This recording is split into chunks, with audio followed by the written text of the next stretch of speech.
There's a number of sleepiness scales. This is Epworth. This is only for adults, but there's one I have in here for children.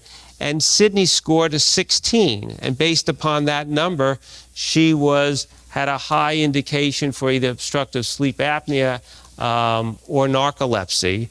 And the first sleep doctor we saw here said his diagnosis was narcolepsy and wanted to put Sydney on amphetamines, and we ran away because I didn't believe that was right. But he was basing it upon the Epworth score and the pattern that he saw in the sleep study called a polysomnogram. There's a lot of interpretation, and that when she would go into deep sleep, REM sleep, she would arouse. And that's a pattern of narcolepsy. So between the sleep score and that, you have narcolepsy, even though Sydney didn't fall asleep in class like her dad and didn't fall asleep, if she just sat down. She didn't have any of the behavioral attributes, and that's a challenge because they're getting a lot of data and they're having to grade these things rather quickly. So don't rely on any one test. I just put this slide in here just so you see, because some of these terms you should know. Respiratory distress index is basically how many times you have an abnormal breathing event per hour. A RERA is respiratory effort-related arousal. So it's a sleep arousal, but it's based upon them measuring brain waves. Hypopnea is different than apnea. Apnea is by definition where you stop breathing for 10 seconds or more. And obstructive sleep apnea means it happens more than 5 times in an hour for an adult and more than once in an hour for a child. But a hypopnea is basically that you have shallow breathing for greater than 10 seconds with a 30% decrease in airflow. So it's basically that you have more turbulence. It's harder to get the air through because of constrictions and restrictions somewhere along the airway. So, based upon this, Sydney had respiratory distress index or disturbance index, which was like 12, and a rather low AHI. And so they diagnosed her as mild OSA with narcolepsy and recommended amphetamines. Then we saw my friend Dr. Park early on, and he's going to take you through what he as an ENT does, but it's a really key part of your referral process is having an ENT, but Steve will correct me if I'm wrong, but the majority of ENTs don't have great training with respect to airway disorders, and they're busy treating a lot of sinus pathology, but not necessarily relating it to the airway. And so you have to, and I know you've all worked with Dr. Park, and he has left the practice of medicine to do greater things in health and wellness, but he'll give us who he would recommend we refer to now. Steve's impression was that Sydney had upper airway resistance syndrome, which means that she doesn't obstruct. Her airway doesn't completely close for 10 seconds or more where she stops breathing, but as soon as her airway gets narrow, she wakes up. And it's not where she wakes up and says, hey, let's have a cup of tea. It's a micro-arousal, but instead of staying in deep sleep, she's waking up into light sleep. So Sydney might sleep for 8 hours, but get very little of deep, restful, reparative sleep, and that's why she would always wake not feeling rested. But in addition, it's during that deep sleep, and Amy, who's our neuropsychologist here today, she'll talk to that, and that it's during that deep sleep where so much of the cognition, and it's like papers are all over the floor, and at nighttime they get organized into the right piles. Well, that never happened for Sydney. So school was always a struggle because it's not like she slept on what she learned that day and it got organized during her deep sleep, because she never got deep sleep. And so sleep studies are an important part of it. ENT evaluation, which is with endoscopy, is important, and just touching upon treatment options. Even though when I came back from presenting Sydney's case at a meeting in Connecticut, and Sydney said, what did they say, what did they say? And I said, Dr. Hang, who's my mentor, Bill Hang, said, you need surgery. And I thought she'd be so devastated, and she said, let's do it.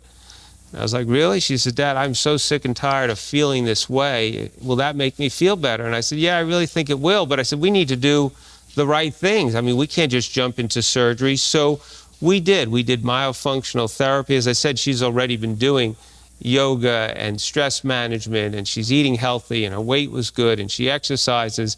But we did myofunctional therapy with Jeannie. We did buteyko breathing with Jeannie, who's been trained by Patrick McEwen. And then we tried mandibular advancement devices. So these are devices made by dentists, and the concept is it's going to hold the jaw forward at nighttime. And so they come in all different designs. This, I've tried it myself. It takes up so much tongue space that it forces the tongue back. This is better. It doesn't take up so much tongue space. It has these wings on the side that you have to put your jaw in front of, and you'd have to open so wide to come out of it at nighttime, so it's locking you forward. How much forward? Some of it's science, some of it's art.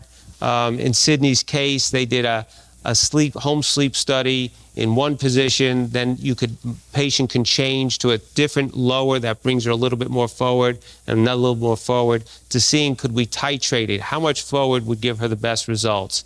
And so at this point, they're thinking, hey, Sydney's cured. Her snoring events were down from 72 to 26, and she had an improvement in her AHI, but when you spoke to the patient, she's not feeling much better.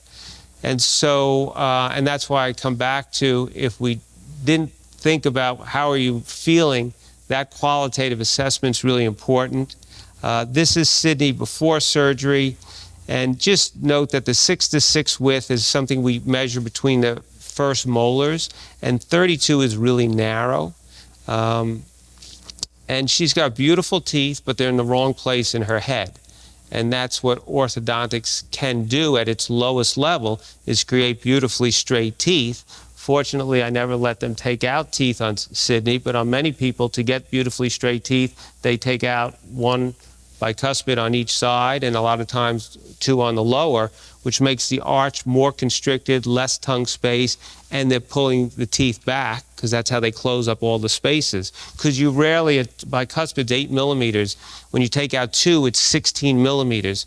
Rarely are people 16 millimeter crowded, so you have too much space at the end, so then you pull them back, and then their noses look too big, their teeth are straight, wrong place in the head, and their tongue is too far back.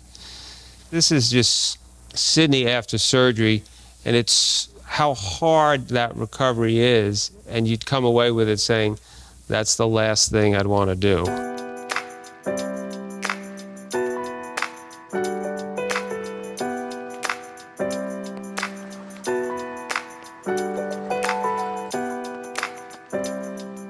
You can't do this without support. Like, I'm so lucky that I had my parents in Morgan.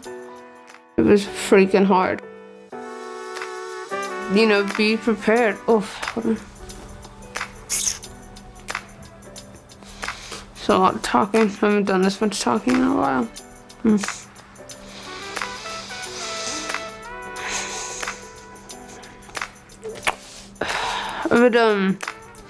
I would just tell them to be prepared, that it is a long recovery, and it is not fun for a long while. I'm hoping that it is going to be worth it, and so many people that I've spoken to, it is worth it for them, but prepare them a little bit more that it's not a surgery to take lightly. It's just fucking hard.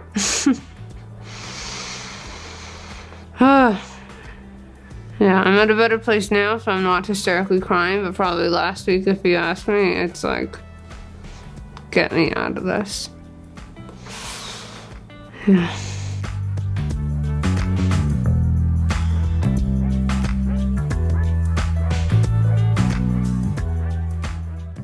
I guess I felt it's important because we all meet so much resistance from parents. Why should I get their tongue tie released? Why is breastfeeding important? And if you have Sydney's picture in your head, having MMA surgery, maxillomandibular advancement surgery, that's treating it so far down the line. As a parent and a dentist and Sydney's dad, I feel so badly that I didn't know more and picked this up so much earlier. because as she said, this is really fucking hard. And it was hard for the whole family, but so hard for Sydney. And, you know, now we know it worked. But, you know, going into this thing, you don't know. There's no guarantee. There's no surgeon in their right mind is going to say, we're going to do this surgery and we know you're going to be better. And so we can prevent this.